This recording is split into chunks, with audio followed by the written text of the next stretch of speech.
요즘에는 옛날하고 달라서 아기 키우는데 참 좋은 세상이 된 것 같아요.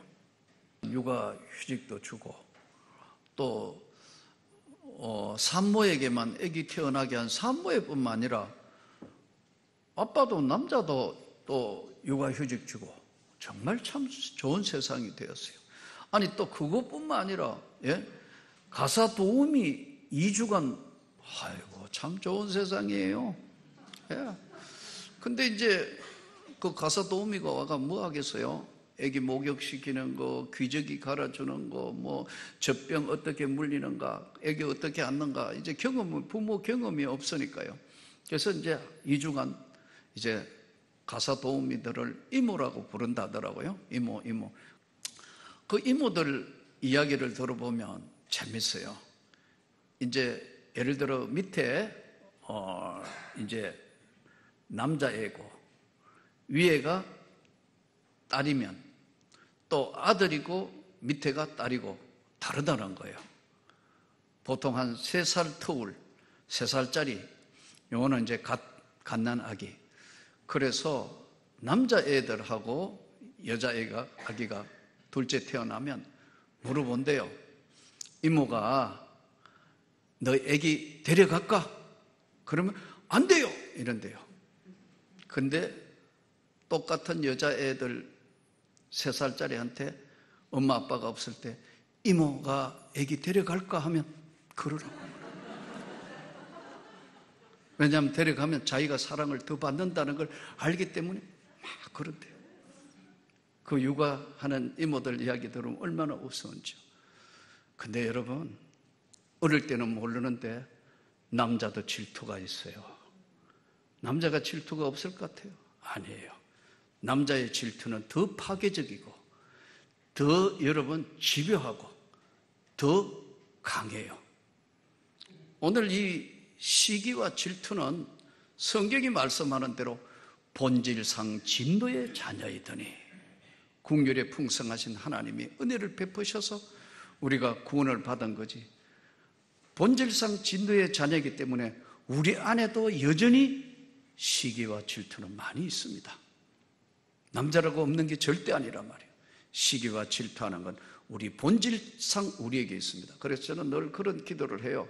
하나님, 남의 불행이 내 기쁨이 되지 않게 해주십시오. 다른 사람 어려움 당한다, 뭐 힘든다 하면 기분이 좋아질라 하면 이거 사탄이가 마귀가 내 마음을 또 시기하고 질투하게 부어주는구나. 갑자기 누가 잘 됐다 하면 또 시기하고 질투하는 거, 이거는요 본질이기 때문에 그래요. 남의 불행이 주님 내 기쁨이 되지 않게 해주십시오. 기도하셔야 합니다.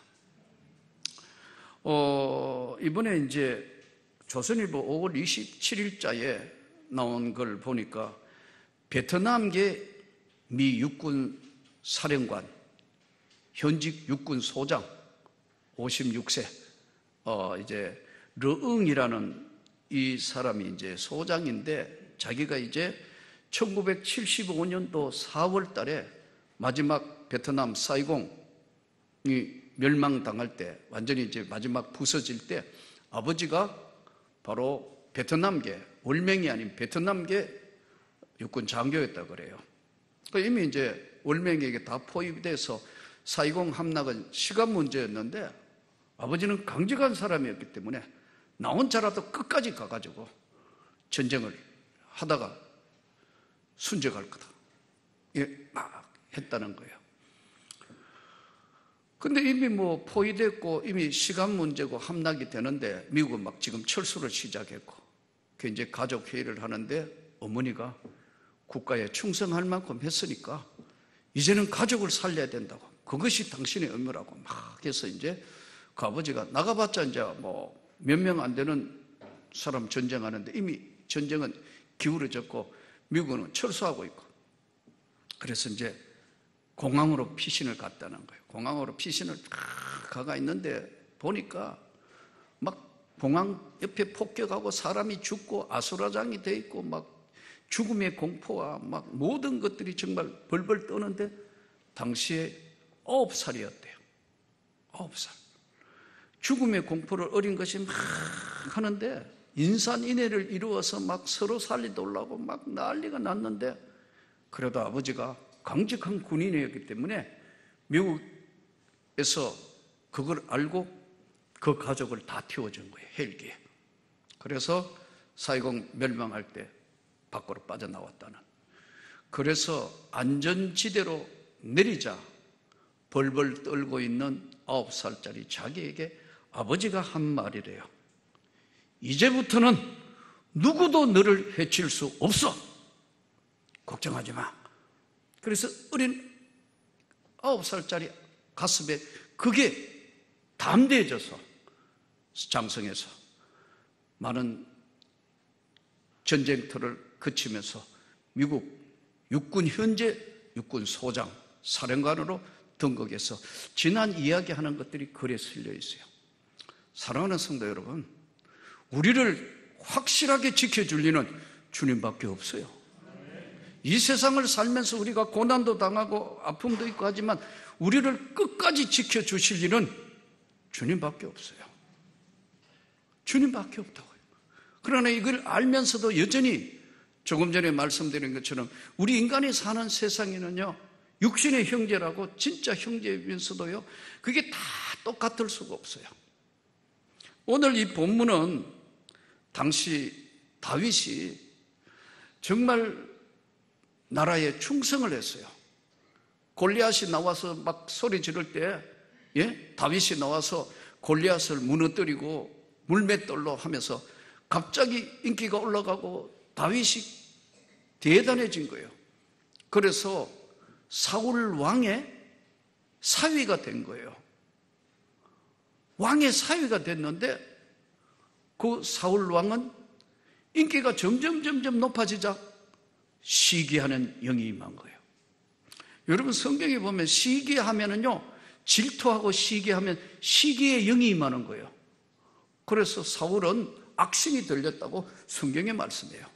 벌벌벌 떨고 있는데 다윗이 수금을 치면은 정상으로 돌아오는 거예요. 우리가 오늘 이 세상을 살면서 우리 자신들이 굉장히 시기의 영들이 많아요. 이 모두가 예수 이름으로 깨끗해지기를 축복합니다.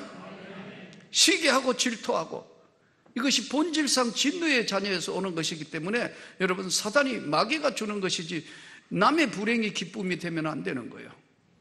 근데 이게 사울이 이제 막 시기 질투해서 다윗을 죽이려고 하니까 다윗은 할 수 없이, 오늘 본문이 다윗이 라마나옷에서 도망갔다고, 죽이려고 하니까 성경을 따라보면 10년간을 쫓기는 생활을 합니다.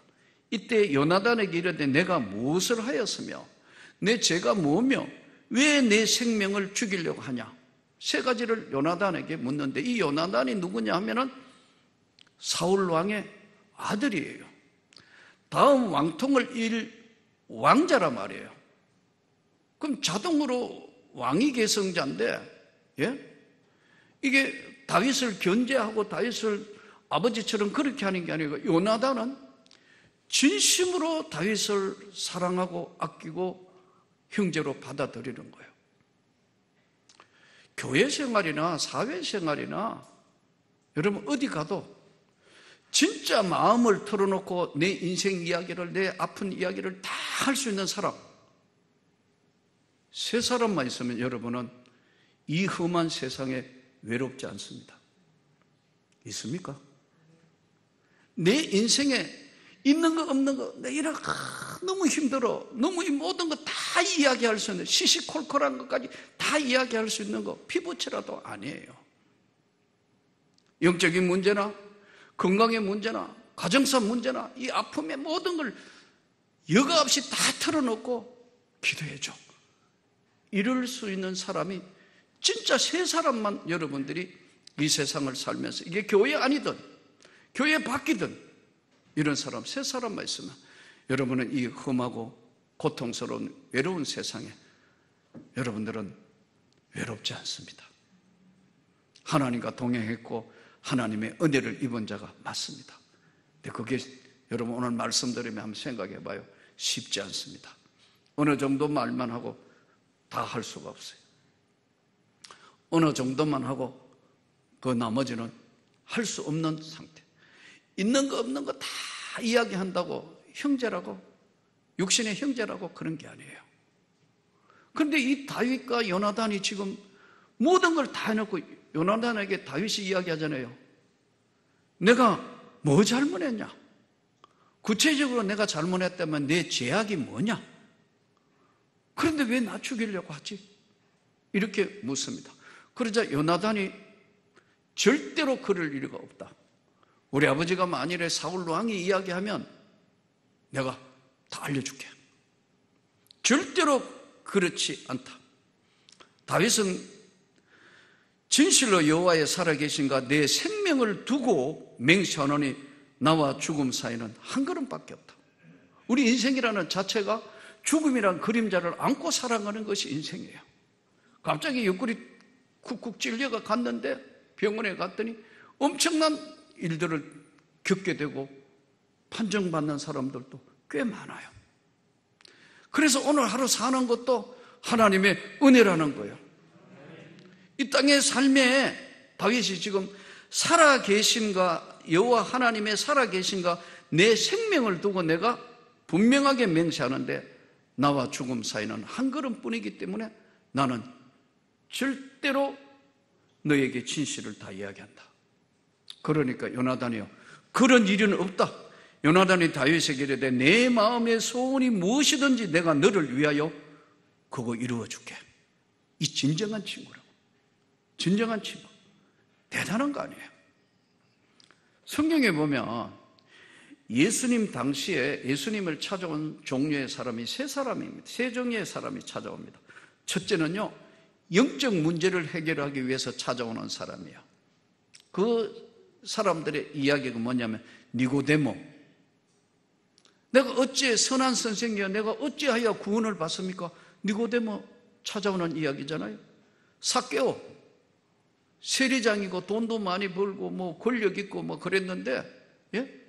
예수님 자기의 갈급하고 자기의 괴로운 인생의 문제를 어떻게 하면 해결할까 해서 뽕나무에 올라갔는데 예수님 그러잖아요. 삭개오야 내려와, 내가 오늘 너희 집에 유할게. 영적 문제거든요 이게. 또 요복음에 보면요, 수가성 동네 사마리아 여자 이야기 나오잖아요. 그 여자가 낮에 물길로 왔다가 예수님 만나잖아요. 그 여자에게 그러잖아요. 여자야, 네 남편이 5이구나. 근데 지금 사는 남자도 내 남편이 아니네. 얼마나 놀랬겠어요? 처음 보는 남자가 그 모든 사세한 자기 개인 사생활까지 정확하게 꿰뚫어 보니까 당신 선지자입니까? 예수님이 그 여인과 이야기하면서 어떻게 해야 구원을 받고 예배를 우리는 그리심산에서 드리는데 당신들은 예루살렘에 드리잖아요. 어떻게 해야 하나님 기쁘게 하고 하나님 만납니까? 예배하는 자가 신령과 진정으로 예배할지니라. 그러면 그게 하나님이 계시는 것이다. 이 수가성 동네 사마리아 여자에게는 인생을 이야기하는 거 아니에요. 영적인 문제를 해결해 주는 거예요. 두 번째 종류의 사람들이 찾아옵니다. 질병 문제 때문에. 중풍병들은 이야기 나오잖아요. 지붕 뜯어가지고 친구들이 막 달아내려서 예수님 앞에 오니까 예수님이 그러잖아요. 왜 지붕 뚫었냐? 주인은 그럴지 몰라도 예수님은 지붕 뚫린 데도 별 관심이 없으신 것 같아요. 뚫거나 말거나 내려왔는데 예수님이 뭐라고 합니까? 소자야, 네 믿음이 너를 구원했다. 중풍병자가 나아서 일어나는 이야기예요. 병들었을 때 예수님 찾아오셨다고. 또 그리고 누가복음에 보면 열문둥이 이야기 나오잖아요. 예수님 지나가는데 문둥이가 10명이 다윗의 자손 예수야, 우리를 불쌍히 여기소서. 그러니까 예수님 가다가 딱 서서 쳐다보면서 예수님이 처방을 하시는데 그러잖아요. 너희 몸을 가서 제사장에게 보이라. 가다가 깨끗함을 입었다.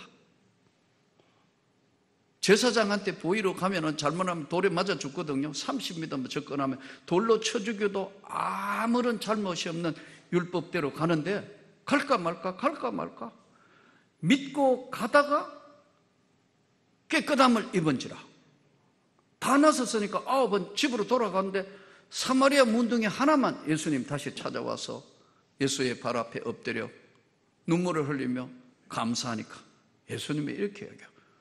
다 나았는데 9은 어디 갔지? 다 낫지 않았어? 그러시면서 예수님이 네 믿음이 너를 구원했다. 이 질병의 문제, 귀신 들린 자, 소경, 안전뱅이, 이 전부 질병 문제로 예수님 찾아온 이야기예요. 어떤 사람은 영적인 문제, 어떤 사람은 질병 문제. 그런데요, 세 번째 사람은 요상한 사람들이 와요. 예수를 시험에 들게 하기 위해서 시비하러 온 거예요. 이 세상에는 예수님 시대도 그렇지만 우리도 똑같은 상황을 만나요. 시비하러 온 거예요. 바리새인, 예수를 시험코자 제사장들, 사두개인들, 이런 사람들이 당시에 다 예수님을 시험코자, 또 어떨 때는 제자들을 시험하려고 빌립을 시험코자, 영적인 문제, 질병의 문제, 예수를 시험에 들게 하러 시비해 온 사람들이 있어요.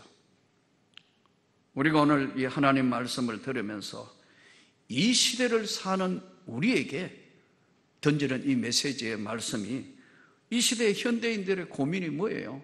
우리의 고민이 뭐예요? 빵 문제는 굶어 죽지는 않는 세상이 우리 대한민국은 이미 시작됐어요. 상대적으로 어떻게 사느냐 문제지 굶어 죽지는 않는다고요. 조금만 노력하면은 굶어 죽지는 않도록 만들어놓은 사회, 너무 감사해요. 선교사들이 이 땅에 와서 100년 동안, 약 선교 130년으로 보면 100년 동안 계속 선교사들이 한 것이 뭐냐면요, 세 가지의 싸움을 했습니다. 첫째는 가난과의 싸움에 의식개혁을 한 거예요. 조선시대에 들어오니까 상놈이니 양반이니 뭐 그래가지고 전부 이게 반상의 법칙으로 갈라놔놓고요, 신분 뭐 어떻게 하고 이렇게 해서요, 의식이 개혁이 안 되는 거예요. 예배당에 앉아도 양반 많고 상놈 많고 못 낳는 일 있느니 뭐 맨 이거 뭐 별 희한한 일이 다 일어난 거예요. 의식이 안 바뀌니까. 그래서 제일 첫 번째 의식이 안 되니까 가난에서 벗어날 수가 없어요. 저는 여러분들이 한번 축복받기를 축원합니다. 예수의 말씀이 바로 복음이 하나님의 능력이고 복음이 우리를 부하게 하는 거예요. 이 가난을 두들겨 부수려고 선교사들이 복음을 전했습니다. 100년 동안 싸워온 게 가난과의 어떻게 하면 의식세계를 바꿀 수 있는가, 이게 선교사들이 제일 첫 번째인 거예요. 또한 두 번째 이 사람들이 했는 것은 뭐냐면 질병의 문제였어요. 너무 환경이 열악하고 뭐 풍토병도 많고 온갖 질병이 많으니까요. 이 선교사들이 도저히 안 되니까 선교사들이 어려 선교사들을 부르기 시작했고 해서 세운 게 병원입니다. 의식을 개혁하기 위해서 가난과의 싸움, 영적인 변화를 일으키기 위한 의식 계몽을 하기 위한 것이, 그것이 선교사들의 첫 번째고, 두 번째는 바로 질병을 고치기 위해서. 이 질병을 여러분 비과학적으로 살고 수많은 사람들, 스페인 독감 때도 우리나라 보니까 14만 명 죽었더라고. 문헌에 보니까. 이거 엄청난 거 아니에요. 근데 그 당시는 의학이 발전이 안 됐으니까 어떻게 해볼 방법도 없었다고요. 뭐 무당 쿠닥거리 하거나 아니면 온갖 거 다 별의별 일을 벌렸다고. 안 되겠다 해서 선교사들이 병원을 세웠습니다. 예. 질병을 선교사들이 싸웠던 게 가난, 의식개혁, 병원, 질병. 세 번째가 문맹이에요. 공부를 하나도 안 한 거예요. 우리 앞전 시대 할아버지 뭐 이런 사람들 공자월, 맹자월, 양반은 조금 했지 나머지는요, 서민은 글을 모르는 거예요. 문맹.